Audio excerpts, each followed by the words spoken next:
Merci Madame la Présidente. Monsieur le Ministre, à la suite de François Pupponi, je voudrais dire que nous sommes à la fin d'un parcours. Ce parcours, c'est celui que le Conseil constitutionnel nous a imposé, c'est celui que certains dans cet hémicycle attendaient. C'était qu'en matière de transmission du patrimoine et dans le cadre des successions par décès, avec un certain délai, la Corse rentre dans le régime de droit commun. Alors, nous avons effectivement adopté, avec le ministre et son engagement, nous avons adopté en première lecture en loi de finances un amendement sur les successions par décès. Il apparaît très important d'accompagner, puisque le régime de transmission du patrimoine est en équilibre entre les successions par décès et les donations. Or, pendant 2 siècles, alors certains peuvent le regretter, mais ça a été une réalité, la Corse a bénéficié de fait et ensuite de droit d'une exonération de la transmission par décès. Et donc n'a jamais bénéficié, s'il n'y avait aucun intérêt, des donations entre vifs. Et je pense que pour 2 raisons.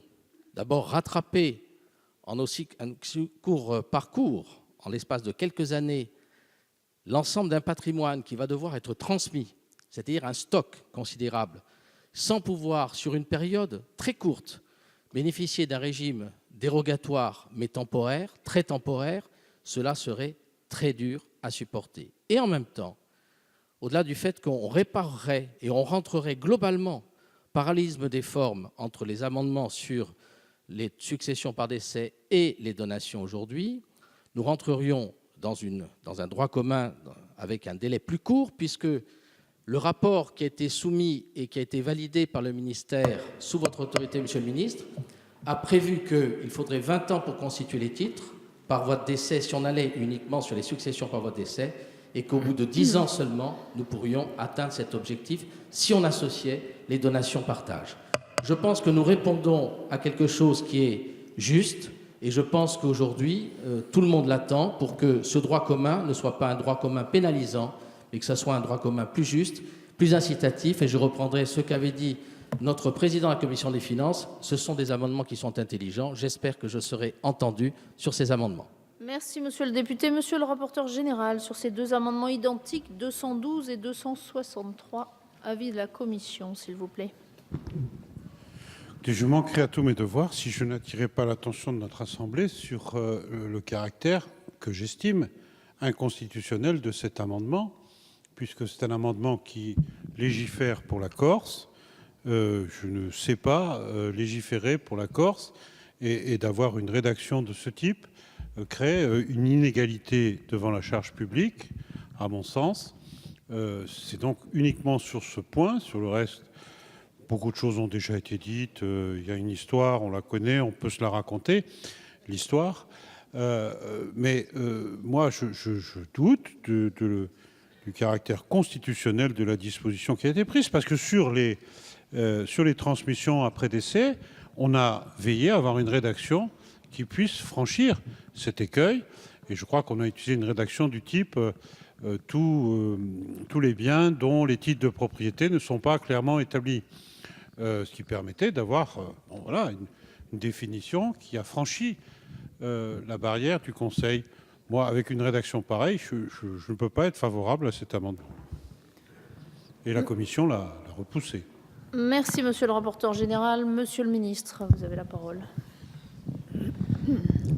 Oui, Madame la Présidente, Monsieur le Président de la Commission des Finances, Monsieur le rapporteur, Mesdames et Messieurs les députés.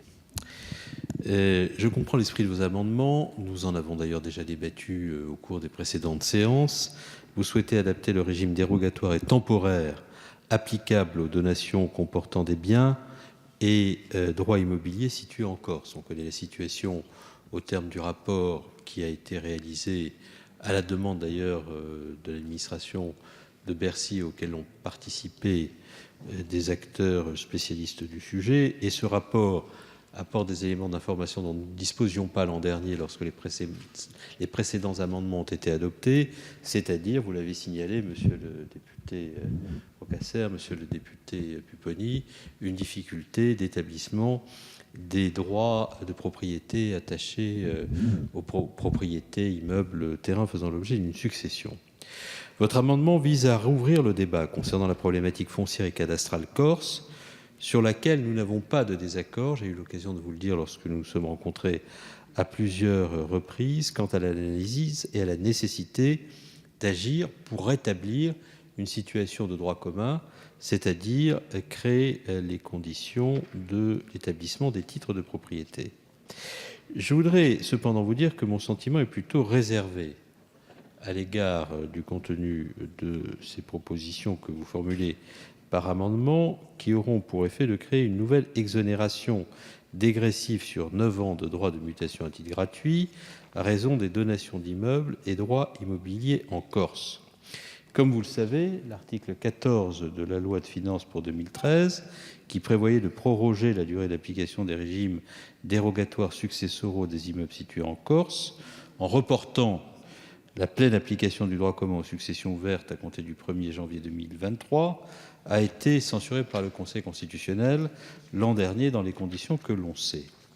Cette nouvelle disposition applicable aux seules donations réalisées de 2014 à 2022 de biens et droits immobiliers situés en Corse s'expose donc, et le rapporteur général l'a dit, à une potentielle nouvelle censure du Conseil constitutionnel. Votre proposition qui conduit à instaurer une exonération dégressive sur 9 ans de droits de mutation à titre gratuit à raison des donations d'immeubles et droits immobiliers situés en Corse consentis entre le 1er janvier 2014 et le 31 décembre 2022 s'appliquera à tous les biens et droits immobiliers situés en Corse, titrés ou non, et sans que cela soit subordonné à une obligation de reconstitution des titres. Cette proposition apparaît donc disproportionnée par rapport à l'objectif poursuivi, qui est la reconstitution des titres de propriété en Corse. Au total, vous aurez compris que cet amendement suscite au gouvernement beaucoup d'interrogations. Pour autant, je vous rejoins sur la nécessité d'assainir la situation cadastrale et foncière de la Corse, mais aussi de celle des départements d'outre-mer et de certains espaces métropolitains situés dans des zones montagneuses et prémontagneuses confrontés à une problématique foncière similaire. Et cette situation n'est pas acceptable et la reconstitution des titres de propriété relève bien entendu avant tout d'une problématique de droit civil, mais la fiscalité peut en effet de façon complémentaire aider ces territoires à assainir la situation.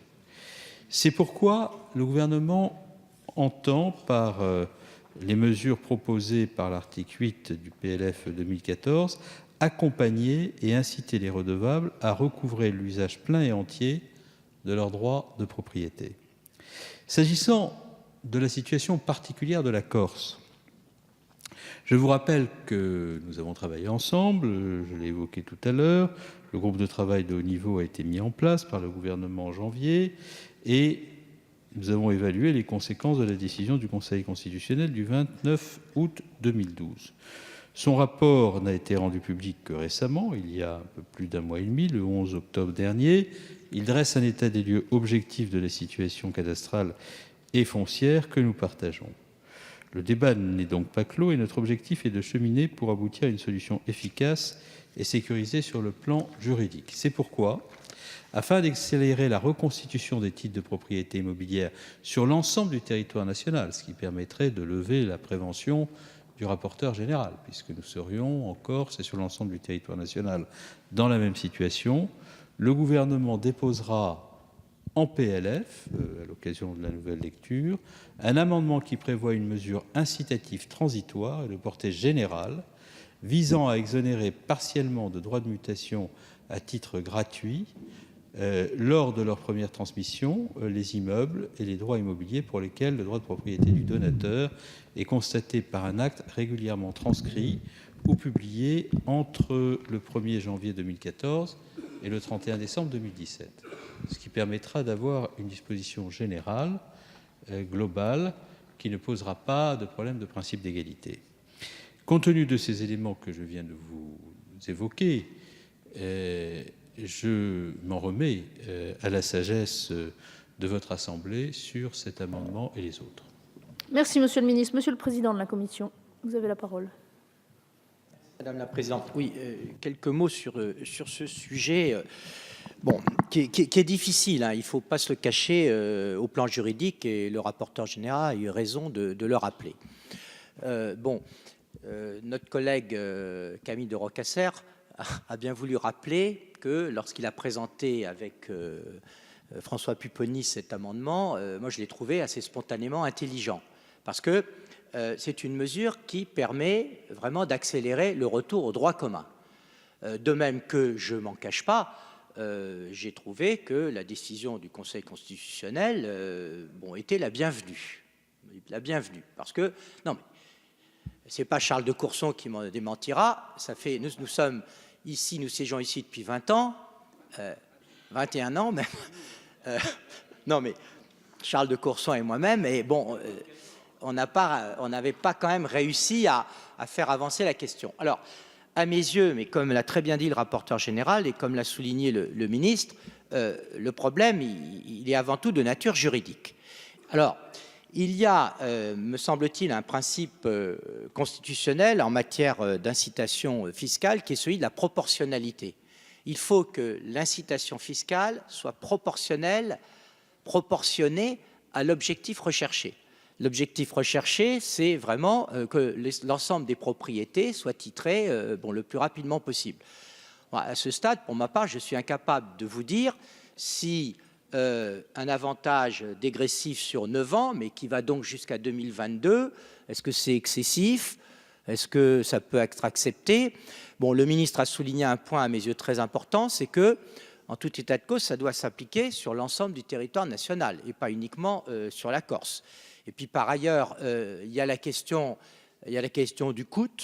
Il n'y a pas de, je ne sais pas si vous avez des éléments s'il y a d'études d'impact, de coût sur le sujet, mais si cette question doit faire, parce que tel qu'il est l'amendement, si j'ai bien compris, il est bien lui, il n'est rédigé que pour la Corse. Donc si on doit le revoir en seconde lecture, compte tenu de l'avis de sagesse du ministre en nouvelle lecture de la loi de finances, il faudra probablement le rédiger de façon plus extensive et peut-être de réduire un peu aussi l'avantage fiscal, parce qu'il ne faut pas courir le risque qu'il soit considéré comme disproportionné à l'objectif recherché. Merci, Monsieur le Président. Monsieur de Courson, vous avez la parole. J'ai été à l'origine de l'abrogation, non pas de l'arrêté Miot, mais d'une phrase de l'arrêté Miot qui, je vous rappelle, avait, au début du XIXe siècle, supprimé les sanctions en cas de non-dépôt des successions en Corse. Il n'y a jamais eu dans le droit français d'exonération de droits de succession en Corse. J'ajoute que ceci n'était pas adressé à nos concitoyens habitant en Corse, mais à toute personne ayant un bien immobilier en Corse. Il n'y a pas que les Corses qui en bénéficiaient. Chacun sait que les manuels spécialisés vous conseillaient, quand l'âge était venu, d'acheter une villa en Corse, et on vous expliquait que c'était formidable parce que vos enfants ne paieraient pas de droit de succession. Bien. Donc, ce que j'ai supprimé, c'est la phrase qui avait supprimé ces sanctions. Et il faut rappeler que beaucoup de Corses, et de non-Corses d'ailleurs, déposaient leur succession et payaient des droits de succession. Il ne faut pas croire que tout le monde utilisait ce dispositif. C'était un véritable dispositif contraire à tous les principes constitutionnels. Et donc, j'ai fait voter avec bien des difficultés. J'étais dans l'opposition, je vous rappelle, en 1999. Il y a eu ça a fait une crise gouvernementale. Enfin bon, c'est passé. Et après, il y a eu de mémoire, mais Camille de Rocasera le rappellera mieux que moi, 4 reports. Et au 4e, le Conseil constitutionnel a dit « ça ne peut plus durer comme ça ». Et ils ont annulé. Oui, mais c'est la 4e qui est tombée en 2013. Oui, mais enfin, qu'il y en ait 3 ou 4, c'est la même chose. On ne peut pas continuer comme cela. Deuxièmement, l'amendement tel qu'il est rédigé, alors là, je ne partage pas le sentiment du rapporteur général. C'est sûr qu'il est annulé par le Conseil constitutionnel. Pourquoi ? Il est justifié par quoi? On nous explique dans l'exposé des motifs, on explique qu'il faut faire ce système dérogatoire parce que les biens immobiliers situés en Corse n'ont pas bénéficié des avantages en matière de donation les années précédentes. Non mais attendez, mes chers collègues, mais comment voulez-vous fonder un avantage fiscal? Ils pouvaient parfaitement, tout d'abord, en bénéficier. Dire qu'ils n'étaient pas particulièrement incités parce que, de fait, la plupart ne payaient rien, puisqu'ils ne déposaient pas. C'est comme ça que ça se passait. On ne déposait pas. Alors, naturellement, on ne déposait pas, il n'y avait pas de sanction. Donc, c'est comme ça que ça persistait. Et donc, c'est sûr que l'amendement, en l'état, est anticonstitutionnel et qu'il ne peut pas être voté. Enfin, si on veut le voter, on peut s'amuser à le voter. On se fait annuler à tous les coups. Alors, reste ce qu'a dit avec une grande prudence Monsieur le ministre, en disant qu'il envisageait, en deuxième lecture, un amendement général concernant toute la France pour essayer de régler. Parce que je rappelle que les indivisions, il n'y en a pas qu'en Corse.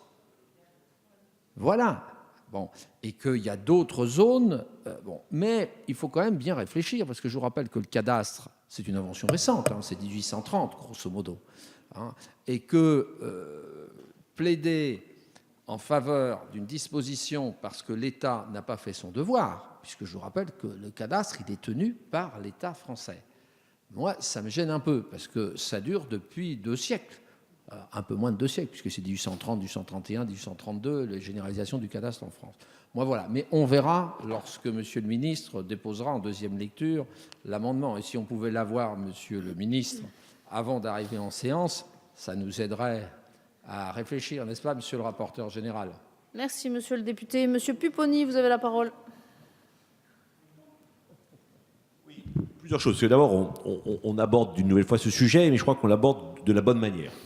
Juste pour dire à notre collègue de Courson, juridiquement, effectivement, les arrêtés Miot disposaient que l'on calculait les droits de succession en Corse, mais que si on ne déposait pas les déclarations, il n'y avait pas de sanction.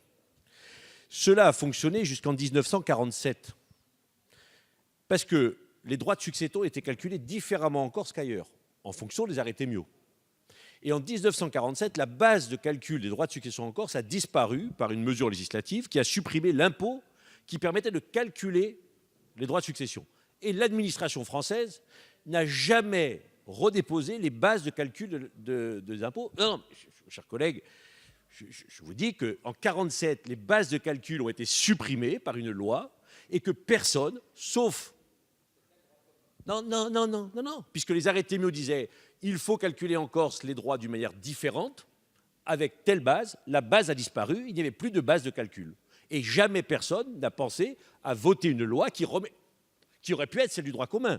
Mais il y a eu un désordre juridique législatif de 1947 jusque dans les années 90, date à laquelle, effectivement, on constate le désordre juridique et on dit, eh bien, il faut maintenant rentrer dans le droit commun.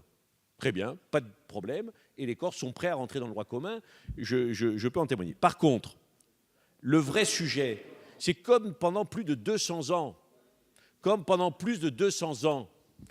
les biens n'étaient pas titrés pour les raisons qu'on vient d'expliquer, oui, le travail fait par la DGFiP constate qu'il y a un désordre juridique exceptionnel en Corse. Alors, j'entends, moi, la position du rapporteur général, ce que je peux partager, mais a contrario, le Conseil constitutionnel pourrait dire, compte tenu du désordre juridique exceptionnel, dérogatoire du droit commun en Corse, on peut imaginer sur une période transitoire des mesures dérogatoires. Mais on ne peut pas à la fois dire, il y a un désordre exceptionnel qui est dû en particulier au service de l'État et au fait que les biens n'aient pas été titrés, et de ne pas donner de solution pour en sortir. Parce qu'aujourd'hui, le problème, par rapport, et Madame la Présidente, je m'excuse d'être un peu long, mais par rapport au coût que ça coûtera, l'amendement que nous proposons ne va pas coûter de l'argent à l'État, va rapporter de l'argent à l'État. Car aujourd'hui, les biens n'étant pas titrés, il n'y a pas de droit. Comment voulez-vous calculer des droits sur des biens pas titrés? Expliquez-moi comment vous calculez des droits sur des biens pas titrés. Il n'y a pas de transmission, donc il n'y a pas de titrage, donc il n'y a pas de droit. En proposant cela, il y aura des taxations. Merci, Monsieur le député. Ce que j'entends bien de la part de Monsieur le ministre, Monsieur la Présidente, c'est effectivement de nous demander de retirer l'amendement pour que nous puissions rediscuter en deuxième lecture de loi de finances. Non, Monsieur le député, pour l'instant, le gouvernement s'est exprimé, il y a sagesse du gouvernement. Je vais donner la parole à Monsieur de Rocasser, s'il vous plaît. Oui. J'ai laissé s'exprimer longuement, maintenant on va être un petit peu plus... Oui, mais bref, que nous ne si soyons possible. pas tous d'accord, je peux le comprendre, sauf qu'il y a des contre-vérités que je ne vais pas laisser passer. Comme l'a dit François Pupponi, il y a effectivement depuis 1947, mais confirmé par une décision de la Cour de cassation, qui a confirmé qu'effectivement, il n'y avait pas de base, et qu'en 1994, dans cet hémicycle, une loi portant statut fiscal de la Corse a effectivement introduit dans la législation l'exonération. C'est en 1999, après l'action menée conjointement, d'abord sur uniquement un point, je le reconnais, par Charles-Amédée de Courson et suivi au Sénat par Michel Charasse, que nous sommes rentrés dans un nouveau régime. Il se trouve que la loi de 2002, portée par Lionel Jospin, a permis de maintenir l'exonération avec comme obligation, effectivement, la constitution des titres. On a simplement prorogé une seule fois, en 2008, à ma demande, puisque l'action du GIRTEC ne commençait qu'à peine. Et il se trouve qu'aujourd'hui, à la demande de l'État, à la demande du gouvernement, à la demande de Bercy, un rapport circonstancié montre bien la difficulté qu'aujourd'hui, l'impossibilité matérielle de la mise en œuvre des taxations sur les successions par décès a été reconnue. Alors nous avons voté sur les successions par décès. Effectivement, il y a toujours une fragilité constitutionnelle dans beaucoup de textes. D'ailleurs, le gouvernement a été retoqué à plusieurs reprises, nous l'avions été précédemment, il y aura toujours une fragilité.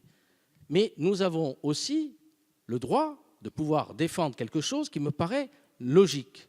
Lorsque pendant 2 siècles, vous n'avez pas bénéficié, notamment pendant les 40 dernières années, d'un droit positif qui a existé pour l'ensemble des Français, parce qu'effectivement, contrairement à ce que dit Charles-Amédée de Courson, en Corse, il n'y a pas eu de taxation sur l'ensemble des biens immobiliers. Je ne dis pas qu'il n'y a pas eu de taxation sur l'ensemble des successions, mais sur les biens immobiliers, si en Corse, vous n'avez pas eu de produit qui est connu depuis maintenant plus de 40 ans. Donc ça, c'est une réalité. Nous allons avoir tout d'un coup, avec une valeur vénale qui est extraordinaire, qui est inflationniste aujourd'hui, exponentielle, nous allons avoir le premier passage à des droits de succession qui va être considérable.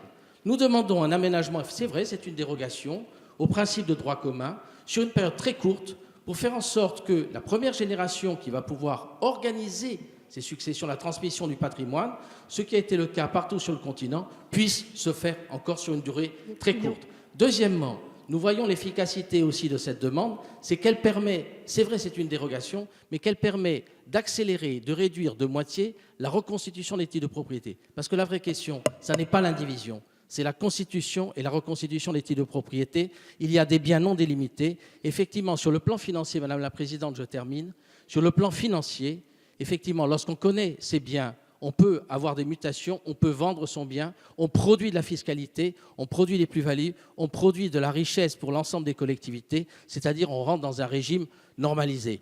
Je crois que cela mérite quand même un peu de compréhension de la part de l'ensemble de la représentation nationale. Je remercie le ministre de pouvoir nous permettre, par la sagesse, de porter un peu plus loin, je dirais, ce que nous proposons avec François Pupponi, et de voir aussi, même si au niveau, sur le plan général, sur le plan de droit commun, on pourrait effectivement accéder à une autre proposition. Mais je le dis, il ne s'agit pas d'exonération, Monsieur le ministre. Merci de conclure, il Monsieur le s'agit député. simplement d'un procédé de, je dirais, de lissage dégressif et dans une durée très déterminée, parallélisme des formes avec ce que nous avons adopté en première lecture sur le PLF. Merci, Monsieur le député. Monsieur le ministre, vous avez la parole. Bien, je voudrais remercier l'ensemble des parlementaires pour ces interventions qui éclairent un débat juridique compliqué sur lequel le Conseil constitutionnel a été amené à se prononcer l'an dernier. Ce qui importe pour le gouvernement, je le dis pour les parlementaires corses, mais pas seulement, c'est de progresser dans une direction qui soit en droit incontestable. Ce qui résulte des travaux conduits sous l'égide de la DGFiP au cours des derniers mois et qui ont fait l'objet d'une remise de conclusion au mois d'octobre dernier est assez simple. Oui, il y a une spécificité de la situation corse. Oui, il y a une difficulté de reconstitution des droits des propriétés en Corse pour des raisons qui tiennent au fait que depuis de très nombreuses années, pour des raisons qui tiennent à l'histoire, pour des raisons qui tiennent à l'existence encore récente du GIRTEC, la totalité des titres de propriété n'ont pas été constitués. Bon. Et il est effectivement assez logique de ne pas procéder à des taxations dès lors que les titres de propriété qui reconnaissent l'existence du bien n'ont pas été établis dans les formes habituelles. Donc tout cela est posé comme une réalité qui se présente à nous et pour laquelle il faut trouver des solutions. Deuxième point, il y a des principes dans la République sur lesquels le Conseil constitutionnel, je rejoins ce qu'a dit Charles de Courson, le rapporteur général, aura à se positionner, il le fera avec la plus grande rigueur juridique, et parmi ces principes, il y a un principe qui est celui d'égalité des territoires face aux charges publiques. Par conséquent, le gouvernement propose une démarche qui est une démarche extrêmement pragmatique et juridiquement sécurisée.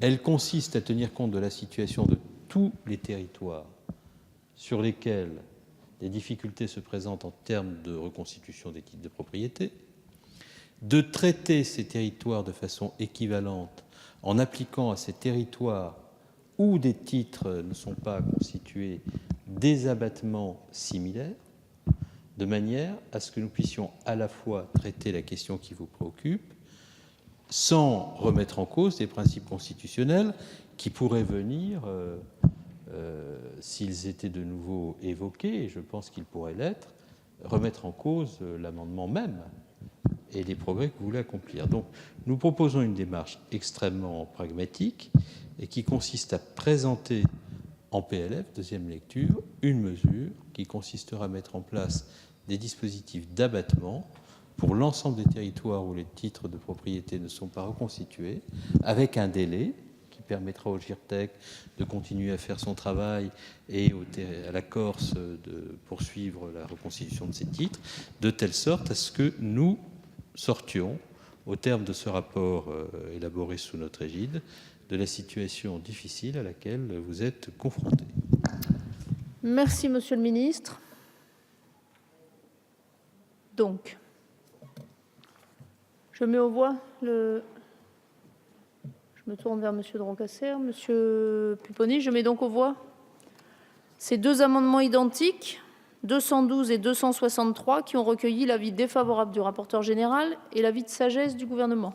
Qui est pour ?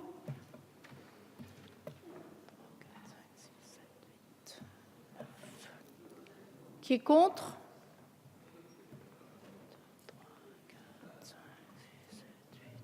Il n'est pas adopté. Non, non, non, il n'est pas. Je n'ai compté que ceux qui ont levé la main, Monsieur le député. Il n'est pas adopté.